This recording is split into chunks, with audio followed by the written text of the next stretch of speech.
Hi there, Phil Rogers, Lauren Hall here from Low Market Edge. Thanks for tuning in for another weekly update. What another massive week it's been. Lots happening. We thought, as always, we'll take you through a couple of items that are maybe trending and a few areas of interest for clients. So tonight we're going to talk about a couple of areas. We're going to talk a little bit further about the HomeBuilders Grant that we touched base on last week. We'll unpack that a little bit further and some updates. Talk a little bit about what's happening with the banks, whether that be around timelines and approvals, the discharge process. There's a couple of things that are definitely dragging the process there a little bit.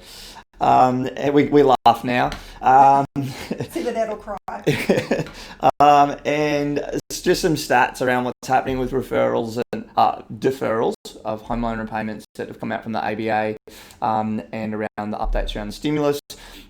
Got a little bit more info also to talk about ethical banking, a really hot topic that we're seeing interestingly come from a lot of clients at the moment. So if I touch base, the first thing, that the energy and the excitement last week, really reach out. Thank you everyone for the for touching base and getting us in contact with a lot of people. We had a massive amount of referrals and new inquiry come through about that HomeBuilders Grant and what's available. Lots of energy, lots of excitement, all the good things. But still waiting for the federal government maybe to give us an idea of how this is all going to work. So we know a couple of those challenges around, probably one of the biggest questions, can we use it as deposit? Great question, really obvious one. We just don't know. We're not totally in the clue yet from the federal government about when it's going to be funded, how it's going to be funded. The application process itself, there's just a heap happening in there. So really great inquiry, but if it is being used as a deposit, that's obviously going to play a big role on the application process, and we can't really move forward on that yet. So encourage, if you still are thinking about it, absolutely get in touch. Be very mindful racing out there. We've seen a whole lot of land contracts come through this week. A lot of excitement about what's happening, but we really need to understand that application process a little bit better. And if that 25 is being relied on as part of your application, it's going to have a huge impact which way that goes. So hopefully released on the 4th, it's now the 12th, maybe another week or so, we're going to get some feedback on that, and we'll be sure to reach out to you guys as soon as we do. Absolutely.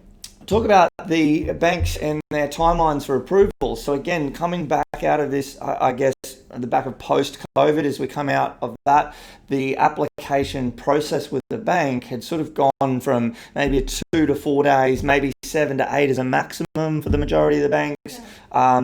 Two of the majors right now are at 20 plus business days just for first touch on a file. If we're signing contracts here in Queensland at 14 days, some are aiming for 7, 14, maybe 21, there's every chance that application won't even be picked up before that finance closes up. So please, just lots of encouragement to maybe have a conversation, whether it's reaching out to us or a broker or a bank, just asking those questions, understanding the timelines, what are their workflows at the moment, and when do we expect that to be picked up? Because signing a contract on a Sunday, meeting with your bank on a Thursday and thinking we'll be done within 14 days, at the moment, there's only very few banks that can probably do that, and that's very much part of our process when it comes to, working in your best interest, is understanding, well, what are those timelines for different banks at the moment? Is it achievable? Yeah. I know you were mentioning about the discharge process. Well, yeah, and that's the other side of that. So you've got the time frames around getting your approval for potentially a purchase, but there's also the time frame around maybe discharging an existing property or mortgage, or if potentially you're refinancing and releasing some equity, and that's been relied on to settle on the new purchase as well. So those delays in what's called the discharge process have also blown out significantly. Again, they were traditionally sort of 14 to 21 days. They can be 4 to 6 weeks at the moment. So there's been a lot of discussion around that. Every bank has a different process, a different form, a different time frame, a different department, and they are calling for that process to be streamlined and more standardised. There isn't any reason why it has to be this hard at the moment.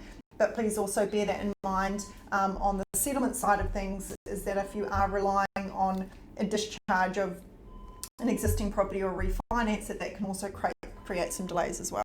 Yeah, absolutely. So whilst we can get you in the door very quickly with a lender to get you approved, if we need equity or a refinance involved in that, it definitely moves the goalpost. So another thing we're going to talk about, there's just some interesting stats that have come out from the ABA this week, and I guess it's a bit of a hot topic and just a point of interest maybe around the deferral process. So they're saying that 1 in 14 mortgages has been deferred. At this point, over the last sort of 6 to 8 weeks, it's over 429,000 mortgages. That doesn't include personal loans and credit cards. That's 429,000 mortgages alone have been deferred during this period. So definitely giving some breathing space across the household. But interesting, you were saying in relation to a lot of those still being paid. Yeah. So even though we have that large number of people who have deferred their mortgages, it was really great to hear that a lot actually still are making some form of payment, whether that's a smaller amount each week or sort of the interest-only component. So that obviously puts a customer or a household in a better position when we do need to start making those repayments again and those deferrals finish. So it was great to hear so many are actually being really proactive and going, hey, I don't need to maybe make my payment right now, but I can afford to do it, so I'll continue to make some form of commitment. We think that's a great thing to do. Yeah, great. And again, always open for discussion around that. If you're unsure or want to put some strategy around it, always happy to talk through that process, whether you're a client of ours or not. The other thing, obviously, with the stimulus, so we're starting to see some milestones as we've moved through these. So in relation to that first lot of period, or the first period of when those deferrals for the 6 months, when obviously that comes up, we're going to see some new and I guess updated information come out from the government in July, I think that is. We're going to see some of these deferrals come off the 6 months. It's going to be September. So it's good, the economists and everyone sort of giving a lot of positive noise around the fact that there's encouragement to continue to have something in play, definitely for those that need it. So they're not just going to necessarily pull the plug on what they've been doing and work so hard to get to. So lots of positive noise around that. So it's nice to be, just as we do start to relieve ourselves and we can have our eggs bennies and we're able to have a cold beer and yes, avo on toast. So it's been nice, and no doubt, spending time with family and friends and loved ones and stuff. It's been nice to get back into some routine around that as well. Obviously easing into it, but it has allowed, with a lot of businesses getting back into play and things starting to relieve itself, hoping that that will move quicker than expected when it comes back out. Yeah. You wanted to chat a little bit about the ethical banks. Really interesting feedback from a few clients this week. Yeah, absolutely. It's always interesting when we speak with a client around, that sort of research or discussion piece when we're looking at different banks as to what's actually important to them when we're doing that research. For some clients, it might be that they need access to a branch, or there's a specific bank that they really like for a certain reason. And we're getting a really large number of clients mentioning that it's actually important to them to go to what's called an ethical bank. So that's a bank, generally the way we sort of talk about that is one that maybe doesn't invest heavily in fossil fuels or has a lower carbon footprint or is conscious of that. So we have lots of information around that. There are your major banks are probably ones who do maybe invest in that space a little bit more. But there are some great smaller banks who are really competitive, who are really proud to sort of put their hand up and say, hey, we are conscious of our carbon footprint on the environment, we don't invest in fossil fuels, and we want clients who have those same values, or that's important to them. So if that is you, if that is something that's important to you, definitely let us know. We do have a list of the good guys and maybe the bad guys in that space, and we'd be more than happy to accommodate that if that is something that's important to you.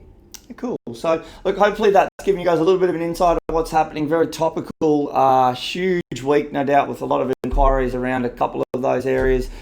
Encourage you, yourself personally, friends, family, anyone sort of going through the exercise and wants to chat or just discuss and understand a little bit more about what it all means. Please do reach out. Myself, Lauren, the team, we're here. Love to chat. It's been a big week, and we look forward to talking with you all next week. Bye for now. Bye. Bye.